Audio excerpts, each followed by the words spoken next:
রাসূলুল্লাহ, মাকে মাথায় লইয়া আমি বাইতুল্লাহ শরীফ আমি তাওয়াফ করেছি, সাফা মারওয়া দুটি পাহাড় আমি সাই করেছি। ইয়া রাসূলুল্লাহ, আমি এখন জানতে চাই আমি কি আমার মায়ের দুধের ঋণ পরিশোধ করতে পেরেছি? আল্লাহর রাসূল বললেন, আমার সাহাবী, তুমি তোমার মাকে মাথায় লইয়া বাইতুল্লাহ শরীফ তাওয়াফ করেছো, অত্যন্ত ভালো কথা। কাবা শরীফ তাওয়াফ করেছো, অত্যন্ত ভালো কথা। সাফা মারওয়া দুটি পাহাড় তুমি সাই করেছো, অত্যন্ত ভালো কথা। তবে শুধু এখানেই ক্ষান্ত নয়, তোমার মাকে তোমার গায়ের চামড়া দ্বারা যদি তোমার মায়ের গায়ের চামড়া দ্বারা যদি তোমার মায়ের পায়ে পরিধান করার জন্য যদি জুতা বানিয়ে দাও, তবুও তোমার মায়ের এক ফোঁটা দুধের ঋণ পরিশোধ করতে পারবে না। বলেন সুবহানাল্লাহ। আল্লাহ রাসূল বলেন, قال النبي صلى الله عليه وسلم رضا الرب في رضا الوالدين وسخط الرب في سخط الوالدين। যদি পিতা মাতা সন্তুষ্ট থাকে তাহলে আল্লাহ রাব্বুল আলামিন সন্তুষ্ট থাকেন, আর পিতা মাতা যদি অসন্তুষ্ট হয়ে যায় তাহলে আল্লাহ রাব্বুল আলামিন অসন্তুষ্ট হয়ে যান। বলেন নাউজুবিল্লাহ। বাইজিদ বুস্তামি 9 বছর বয়স, শীতের রাত্রিতে মা বলেছে, বাবা বাইজিদ তুমি আমাকে একটু পানি পান করাও।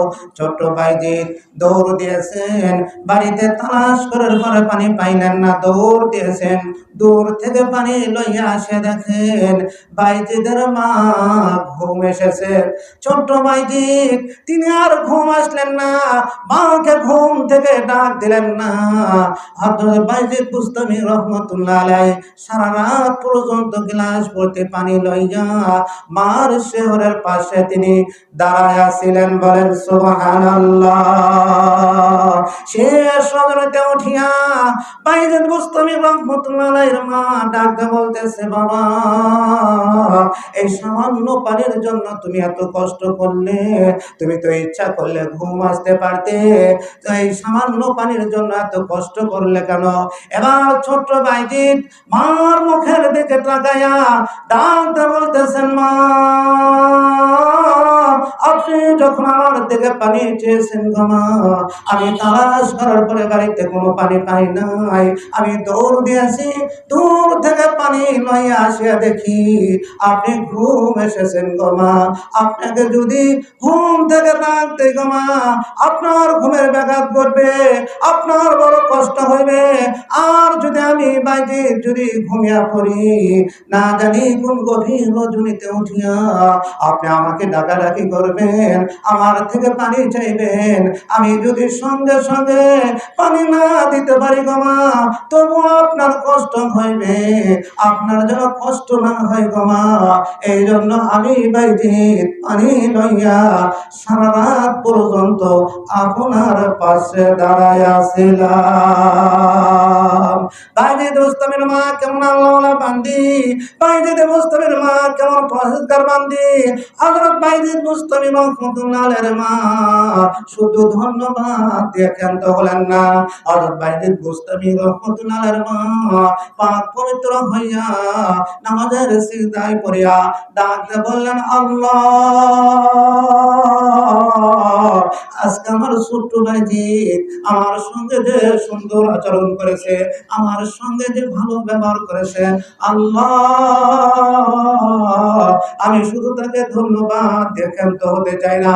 আপনার নবী বলেছেন, মা যদি সন্তানের জন্য যদি দোয়া করে, সেই দোয়া আপনি কবুল করে থাকেন।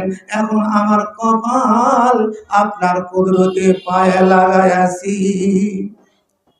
এখন আমার কপাল আপনার কুদরতি পায়ে লাগায় বলতেছি, গো আল্লাহ আপনি আমার ছোট্ট বাইজিদকে জামানার একজন বিখ্যাত ওলিয়ে কামিল হিসাবে গ্রহণ করিয়ালন। আল্লাহ রাব্বুল আলামিন বাইজিদ বুস্তামি রহমাতুল্লাহ আলাইহির মায়ের দোয়া কবুল করেছেন। ছোট্ট বাইজিদ ধীরে ধীরে দেখা গেল তিনি জগৎ বিখ্যাত একজন আল্লাহর ওলি হয়েছেন। নাম হলো তার বাইজিদ বুস্তাম হলো শহর। তিনি যে দোয়া করতেন আল্লাহ পাক রব্বুল আলামিন তার মায়ের দোয়ার বরকতে তার জবানটা আল্লাহ রব্বুল আলামিন পবিত্র করে নিয়েছিলেন। তিনি যে দোয়া করতেন সেই দোয়া আল্লাহ রব্বুল আলামিন কবুল করে নিতেন। ও বুস্তাম শহরের বাদশা পর্যন্ত দেখিয়া তাকে সম্মান করতেন। বুস্তাম শহরের বাদশা পর্যন্ত দেখিয়া তাকে ভয় করতেন, কারণ না জানে বাইজিদ কোন বদদোয়া দিয়া আমাকে ধ্বংস করে দেয়। বলেন সুবহানাল্লাহ। এই জন্য আল্লাহর রাসূল বলেন ক্বালান নবী সাল্লাল্লাহু আলাইহি ওয়াসাল্লাম রিদার রাব্বি ফি রিদাল ওয়ালিদাইন ওয়া সাকতুর রাব্বি ফি সাকতিল ওয়ালিদাইন। যদি পিতামাতা যদি সন্তুষ্ট থাকে তাহলে আল্লাহ রাব্বুল আলামিন সন্তুষ্ট থাকেন, আর পিতামাতা যদি অসন্তুষ্ট হয়ে যায় তাহলে আল্লাহ রাব্বুল আলামিন অসন্তুষ্ট হয়ে যান। বলেন নাউযুবিল্লাহ। আন ওমর ইবনুল খাত্তাবি রাদিয়াল্লাহু তাআলা আনহু قال جاء رجل إلى رسول الله صلى الله عليه وسلم فقال إني أريد الجهاد قال أحي أبويك قال نعم قال ففيها جهاد।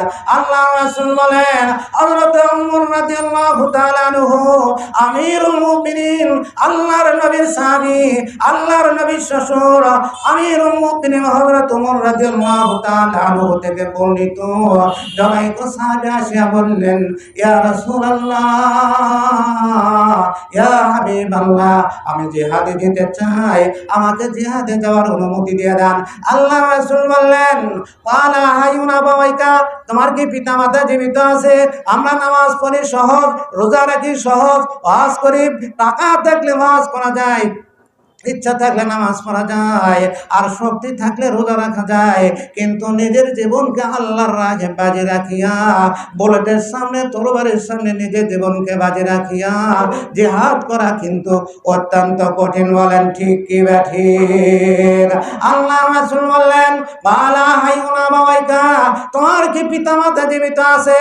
উক্ত সাহাবী বললেন ক্বালা নাআম, হ্যাঁ ইয়া রাসূলুল্লাহ, আমার পিতামাতা জীবিত আছে। এবার আল্লাহর রাসূল বললেন ক্বালা ফাফিহা জিহাদ, তুমি যাও তোমার পিতামাতার খেদমত করো, ওই জিহাদ করলে নিজের জীবন বাজি রাখিয়া আল্লাহর রাহে জিহাদ করলে যে পরিমাণ সওয়াব পাওয়া যায়, পিতামাতার খেদমত করলে আল্লাহ পাক রব্বুল আলামিন ওই পরিমাণ সওয়াব দান করবেন। বলেন সুবহানাল্লাহ। আন ইবনে আব্বাস রাদিয়াল্লাহু তাআলা আনহু قال قال رسول الله صلى الله عليه وسلم قال ما من ولد بعد ينظر إلى والديه نظر رحمة إلا كتب الله له بكل حجة مبرورة قالوا إن نذر كل يوم 100 مرة قال نعم الله أكبر। ওয়াতিয়াবু ইবনে আব্বাস রাদিয়াল্লাহু তাআলা আনহু থেকে বর্ণিত আল্লাহর রাসূল বলেন যদি কোনো ব্যক্তি তার পিতা মাতার চেহারার দিকে একবার দয়ার দৃষ্টিতে তাকায় আল্লাহ রাব্বুল আলামিন ওই ব্যক্তির আমলনামায় একটি কবুল হজের সওয়াব প্রদান করবেন। বলেন সুবহানাল্লাহ। সাহাবীরা বললেন ক্বালু ইন্না যারা কুল্লা ইয়ামিন 100 মারাতিন, সাহাবীরা বললেন ইয়া রাসূলুল্লাহ, ইয়া হাবিবাল্লাহ, আপনি তো বললেন যদি কোনো ব্যক্তি পিতামাতার চেহারার দিকে একবার দয়ার দৃষ্টিতে তাকায় আল্লাহ রাব্বুল আলামিন ওই ব্যক্তির আমলনামায় একটি কবুল হজের সওয়াব দান করবেন। তাহলে আমি এখন জানতে চাই ইয়া রাসূলুল্লাহ, ক্বালু যদি কোনো ব্যক্তি এর মাঝে যদি নাজরা মানে তাকায়, কুল্লা মানে প্রত্যেক, ইয়াউমিন মানে দিন, ইয়া রাসূলুল্লাহ আপনি তো বললেন যদি কোনো ব্যক্তি তার পিতামাতার চেহারার দিকে দৈনিক যদি একবার যদি তাকায় তাহলে একটি কবুল হজের সওয়াব পাইবে। আমাদের প্রশ্ন হলো ইয়া রাসূলুল্লাহ ইন্না যারা কুল্লা ইয়ামিন 100 মারাতিন, যদি কোনো ব্যক্তি তার পিতামাতার চেহারার দিকে যদি দৈনিক 100 বার তাকায় তার জন্য কি 100 বারের কবুল হজের সওয়াব হবে নাকি? আল্লাহর রাসূল বললেন ক্বালা নাম, হ্যাঁ। আল্লাহু আকবার ওয়া আতিয়াবু, আল্লাহ রাব্বুল আলামিন অতি বড় এবং পবিত্র। যদি কোনো ব্যক্তি তার পিতামাতার চেহারার দিকে যদি দৈনিক 100 বার তাকায়, আল্লাহ রাব্বুল আলামিনের ভান্ডারে কোনো কম নাই। আল্লাহ রাব্বুল আলামিন তার আমলনামায় 100 বার ওই কবুল হজের সওয়াব দান করবেন। আলকামা নামক এক সাহাবী বললেন, মৃত্যুর সময় যুবক সাহাবী আলকামা যুবক অবস্থায় অসুস্থ হয়েছেন। তার স্ত্রী যা বলতেছেন, ইয়া রাসূলুল্লাহ, ইয়া হাবিবাল্লাহ, আমার স্বামী আলকামা অত্যন্ত অসুস্থ হয়েছে। আমার ধারণা হয় তিনি হয়তো দুনিয়াতে আর জীবিত থাকবেন না।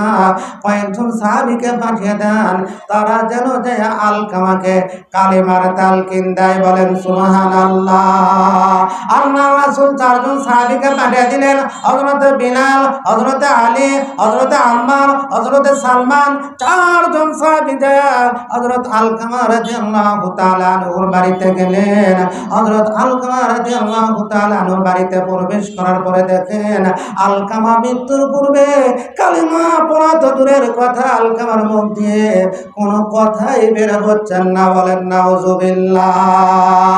হযরত বিলাল রাদিয়াল্লাহু তাআলা আনহু সংবাদটি নবী করিম সাল্লাল্লাহু আলাইহি ওয়াসাল্লামের নিকটে যা বললেন, ইয়া রাসূলুল্লাহ, ইয়া হাবিবাল্লাহ, আলকামার মধ্যে কালিমা পড়া তো দূরের কথা, ইয়া রাসূলুল্লাহ, আলকামার মধ্যে কোনো কথাই বের হচ্ছে না।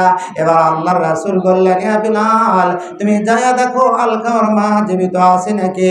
হযরত বিলাল রাদিয়াল্লাহু তাআলা আনহু বললেন, ইয়া রাসূলুল্লাহ, আলকামার পিতা ইন্তেকাল করেছেন কিন্তু মা জীবিত আছেন।